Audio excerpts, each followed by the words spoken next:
I'm very happy to introduce and have Kenny Schachter with us. Kenny Schachter is an artist, a curator, an art dealer. He's a critic, a writer. He likes to provoke. He has a lot of enemies, but I have to say one thing, he makes my life very colorful, and I'm really grateful for that. So thanks, Kenny, for being here. Let's go. Uh-oh. Thank you very much for having me. It's such a great honor to be here. I'm very grateful.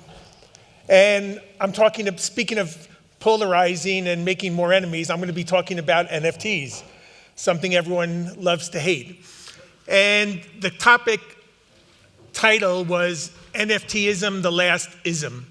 We've heard various conversations in intellectual history, The End of History in 1989 essay by Francis Fukuyama, After the End of Art by the art historian Arthur Danto talking about Warhol. We know that even my title makes no sense. History goes on, art goes on, and this is about change. Hopefully this.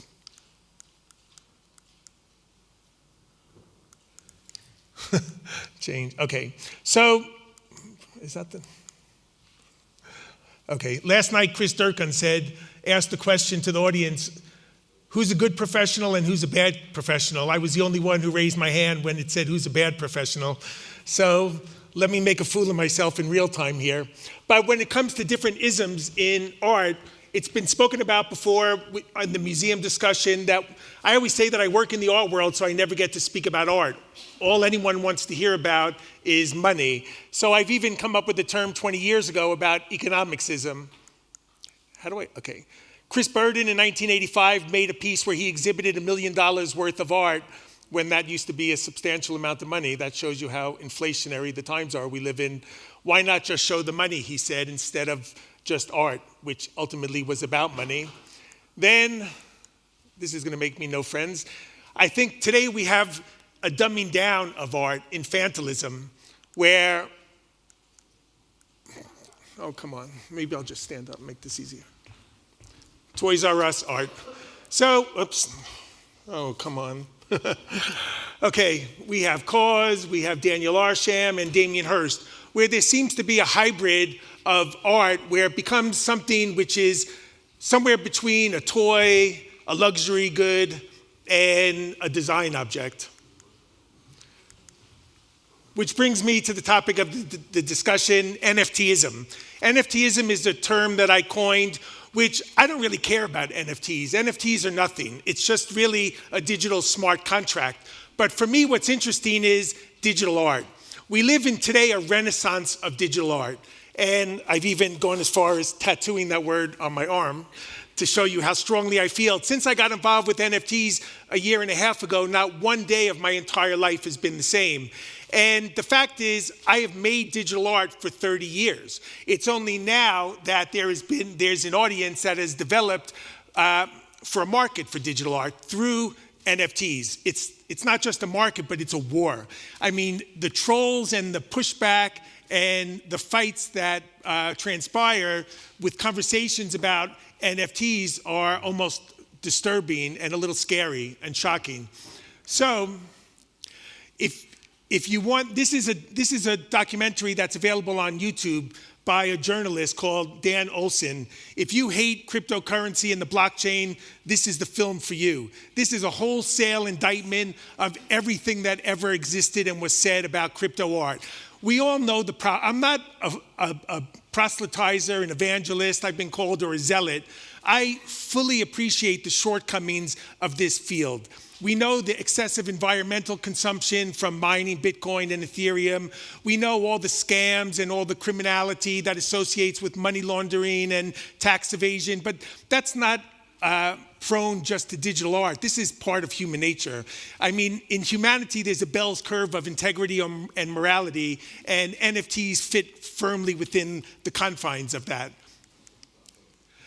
In the art world is a very hierarchical and dismissive, exclusionary world. This is a piece I made in 1999. I'm self-taught in art.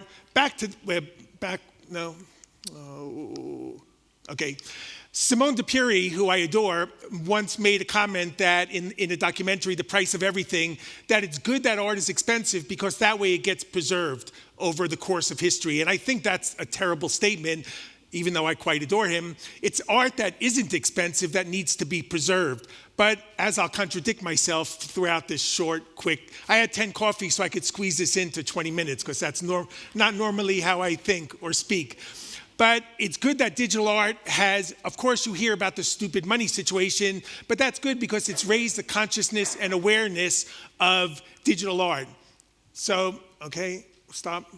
This is a piece I made in 1999 because I am self-taught in art. The first art class I was in, I was teaching at the New School for the last 13, 14 years. I've been a professor at the University of Zurich, and I'm on the board of advisors. Because the only way I can find a role for myself in the art world was to curate shows, to become a dealer, to position myself amongst my peers, and I've been making art for 30 years. But because I've done so many different things, the art world pigeonholed me and just used that as a way to dismiss me. By way of an explanation, the musician Prince was trying to get out of a record contract with Warner Brothers. He was producing so much music quicker than the record company was willing to put it out. So he didn't go out of his house for a year without the word slave written on his face and branded himself. And in a way, this was, the art world used the multiplicity of roles that I occupy in the art world as a way to write me off. What NFTs have enabled me to do, and many others, because I've been teaching about it for over a year. I've given 25 lectures at the Smithsonian, at Yale, Art Institute of Chicago, School of Visual Arts. An early lecture I gave is on YouTube from School of Visual Arts that walks you through all of the NFT universe, pros and cons, and is almost like a how-to video of how you could do it yourself. But I have, through the decentralization of this whole system, I have helped onboard close to 1,000 people. This has democratized my whole entire life. I have been able the last year to make a living from doing what I love the most, which is make art. The first time in my life I've been able to make a living doing so through NFTs, the democratization of the art market. And that's a pretty incredible thing. At my age, I'm no spring chicken, as you can see. But this is an incredible psychological study where by showing two separate groups the same painting, by stating in one group, this painting was made last year, and in another group, the painting is 100 years old, the group immediately loved the painting that was 100 years old much more, even though it was the exact same painting. This is part of human nature. This has been discussed through the museum talk, through David Adjaye's talk, but also like in terms of matter, let me get back to the original subject of why I'm standing here before you rambling at 90 miles an hour. Digital art has as much matter as bronze. First of all, it takes as much time to make a JPEG as an artwork as it does to make a painting or a sculpture. Also, it occupies physical space on a series of computers, and memory, people have a very short attention span for how art has been dismissed of its time. What is contemporary art? Contemporary art is art that deals with social, political, economic aspects of our culture. I'm not a coder. I'm not a programmer. For me, technology is culture. We live in a world defined by artificial intelligence and computers and internet and Instagram and social media. It's amazing that when I started curating and I would try to make a pitch to a gallery, we'd have to send a sheet of slides so big and hold them in front of the light, and that was the only way to convey visual content from one person to the other. And the advent of social media completely blurred the boundaries, the geographical distinctions, where you could be in Africa, Asia, all over the world and convey what's happening, but you still had to rely on these antiquated systems to sell your art as a creator, and those times are changing. Technology has a speed of its own. I always say that 1 year in technology is like dog years. It's 15 years in real life. And it goes pretty damn fast. And COVID, through the tragedy of COVID, of which I'm a long-term sufferer, you can see how it's affected me, and I'm crazier than usual. When we were all stuck in our houses for 3 months, 4 months, 5 months, a year, we looked at technology in a much more profound way and assimilated technology, which accelerated the speed with which we accept the inevitability of this transformation of our lives. Before I Before I got in, because I'm self-taught, I studied philosophy. There was no ready job for a philosophy major.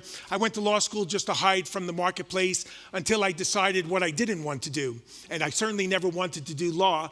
And sorry for the lawyers here, I see one or two.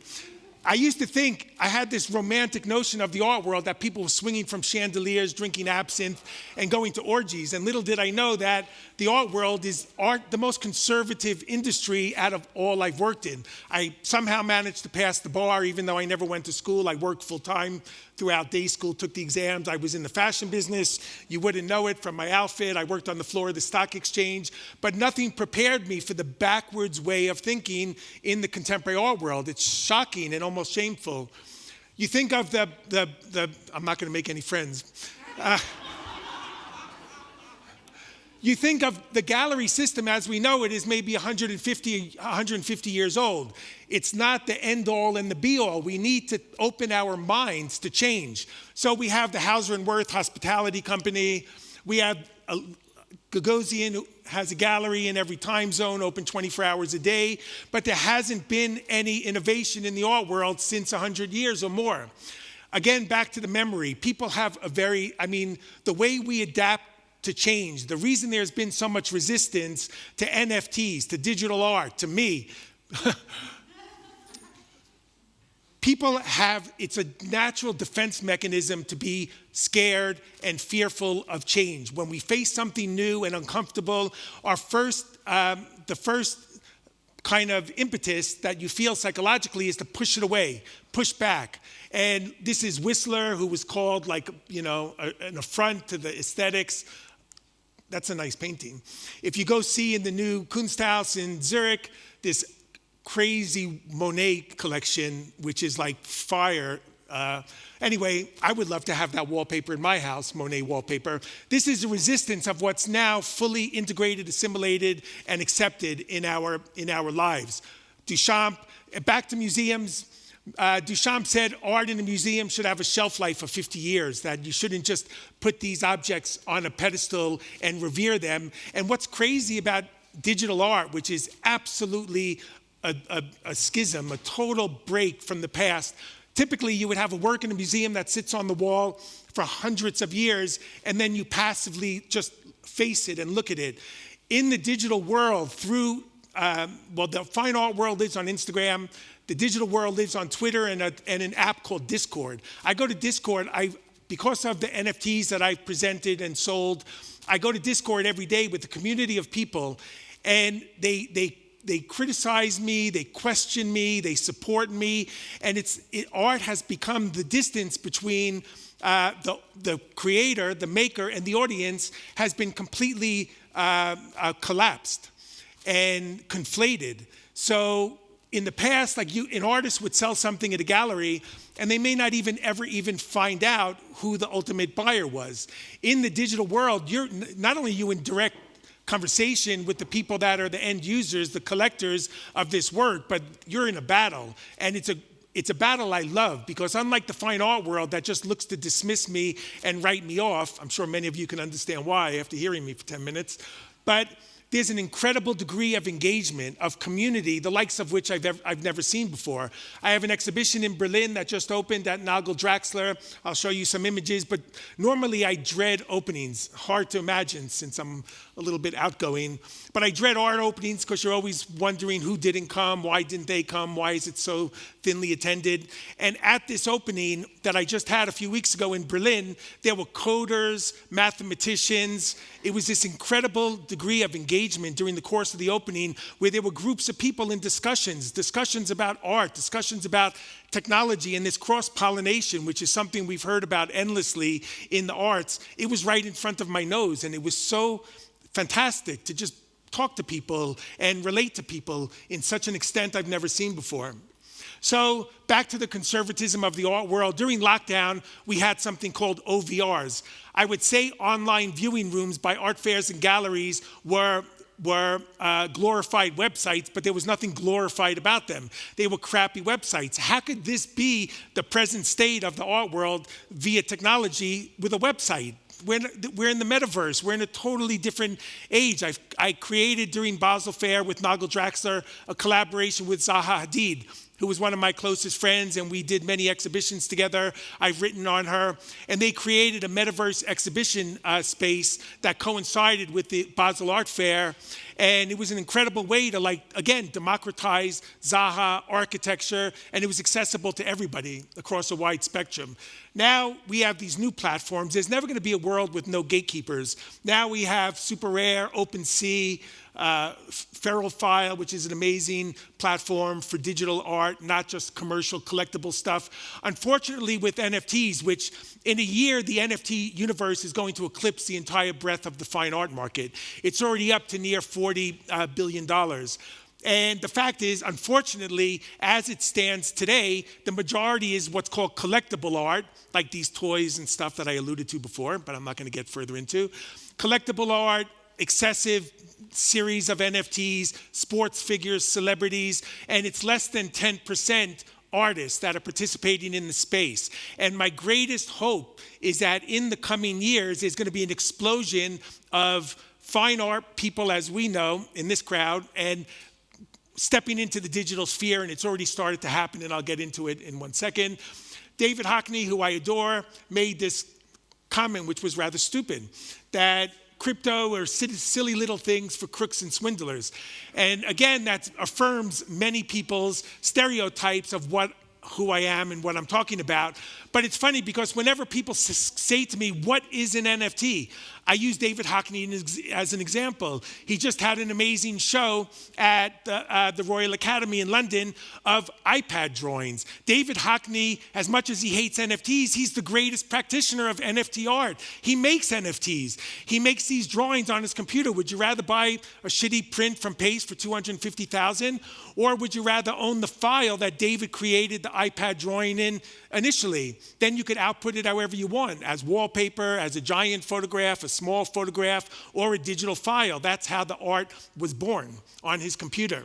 Smart contracts, which are the foundation of what an NFT actually is, it's no different from a certificate of authenticity by Sal Lewid or Dan Flavin. Or in the past, I went to Franz West's studio when I did a show in Vienna, and he had this amazing Dan Flavin, but like many other people, he lost the certificate of authenticity. He was a little bit crazy, but so now the certificate of authenticity is embedded on the blockchain, so you're more likely to lose the art, which is stored on a cloud somewhere, but that's another story. There's a smart contract. It's really all I care about is art. I'm passionate about art in my family. One of my kids showed up here just now, and he is a painter, but he also made a video with artificial intelligence. This is the future. This is the world we live in, defined by all of these technological innovations. I wrote an article a few weeks ago, something crazy. When I had my show in Berlin, I minted the smart contract, so I get paid, and then I have to pay the gallery. Well, that's a big change from the past. And when Jerry Saltz posted this, which absolutely turned the whole commercial paradigm on its head of artist-dealer relationship, which is quite a nice change if you ask me, the hate mail it's a little bit disturbing. I've had threats, people threatening to beat me up and worse. I normally get that from my writing about the art world, but now it's even worse. And here are some of the complaints. It's about money laundering, all the stuff the art world is quite well known for. So maybe they're getting a little bit jealous that there's an interloper. My clients laugh at this. This is ridiculous. It's pretty crazy stuff. Then money. I mean, what's the money about NFT? The whole market just tanked 50%. So there's been I'm writing an article next week about there's $1 trillion depletion of value in the whole cryptocurrency universe. But people still talk that this is only money. This is not money. I'm not interested in money. I've never bought crypto. I've never done anything for money. All I care about is the art. This comment is that Kenny is not an artist. Well, that's a pleasant comment to read. I'm not going to say that didn't upset me a little bit.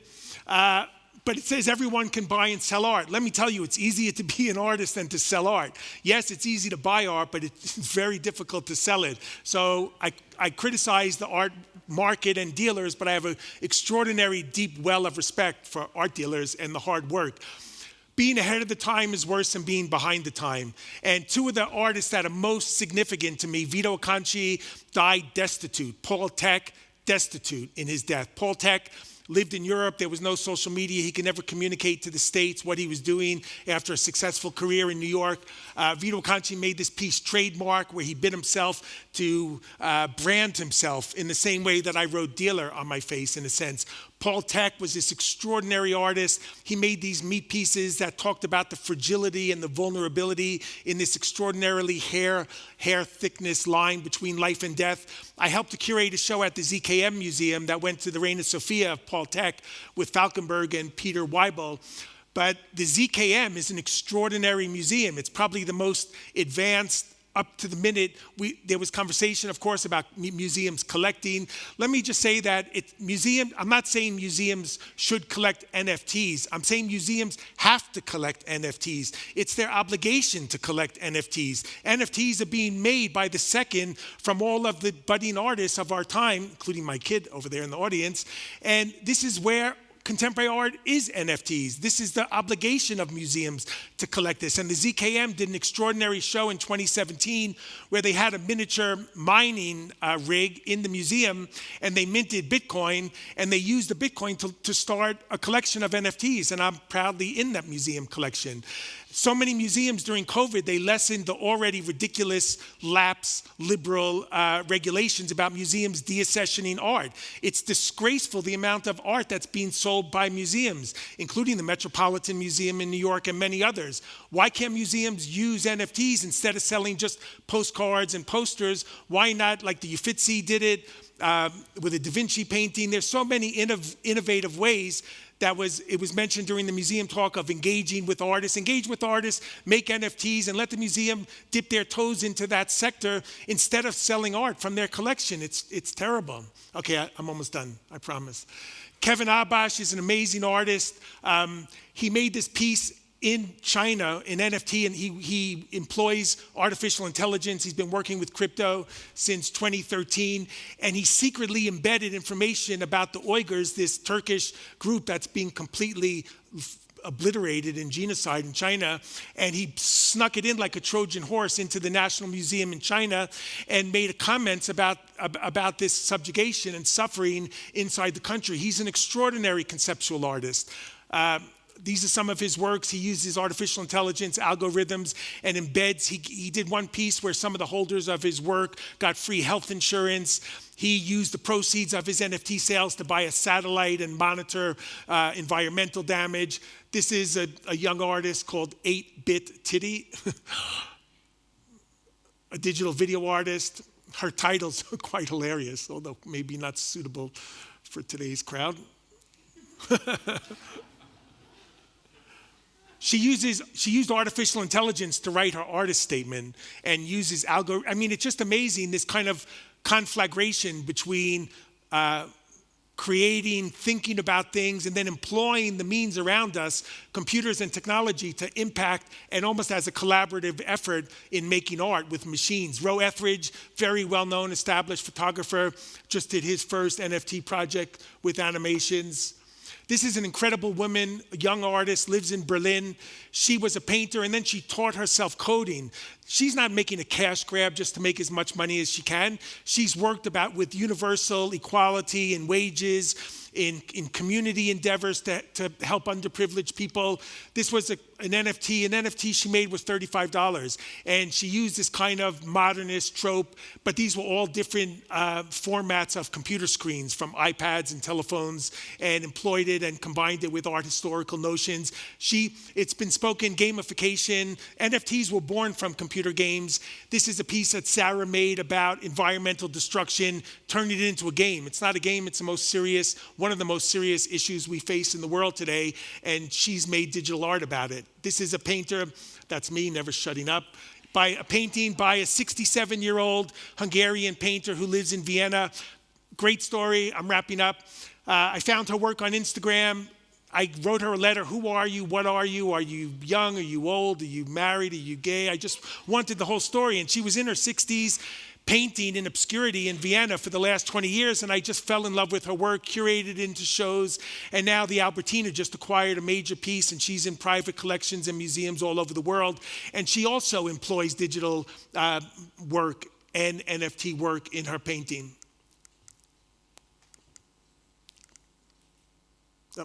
Anyway, to finish up, I've curated a bunch of NFT shows in the last year. Nagel Draxler Gallery, a gallery, Christian Nagel kind of scared me when I'd see him. He's a very curmudgeonly, very kind of grumpy person. He would scare me in art fairs when I would see a Ulin or a Kippenberger from the 80s, and I would just be frightened to even engage with him. And he was in a public discussion, and somebody said that he's too old and white and he would never understand or appreciate technology. Then his gallery called me up and said, "Can you tell us how to do an NFT show?" And I said, "I'm not going to tell you, but I'll do it for you." This was the show Breadcrumbs I curated in Cologne last May. Since then, they were so happy with the exhibition, they've decided to open a crypto space, the first of its kind in Europe, in Berlin. This was in Basel, the first time NFTs ever appeared in an art fair. This was a show with 100 NFT artists I curated in London. There were lines around the block. This was The Last Soldier, a journalistic photograph of the last American soldier exiting Afghanistan. This was an installation I made in Cologne. Miami, that was the Zaha virtual reality piece. So another important thing is, like, back to Duchamp, and to finish up, this is my show now in Berlin. This is a sculpture made by a computer file. Everything in the show was made digitally, although there's bronze sculpture, painting.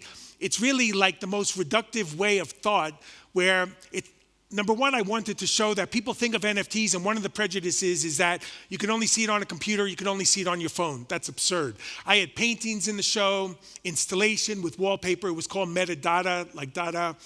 First show, one of the first Dada shows was in Berlin. And this was to show the breadth visually of what NFTs could do. So to finish, I just ask, like, take the blinders off and just open your mind to what NFTs could be, and stop thinking of dwelling in the land of negativity like the art world. The art world knows one word, and it's the word no. No, you can't do this. No, you can't say that. No, you can't behave like this. Well, I've broken all those rules because I never worked in the art world until I was teaching in it and curating. So I don't know what you can't do. I just know what you can do, which is anything. As long as you don't hurt anyone, break any laws. Like I say, I often make a fool of myself. I embarrass my children like I've done today. That's not going to change. That's who I am, and I love art. And if NFTs are a tool for me to express myself, art is about communication. We live in a technologically based world, and I like to communicate, as you could see. Thank you so much.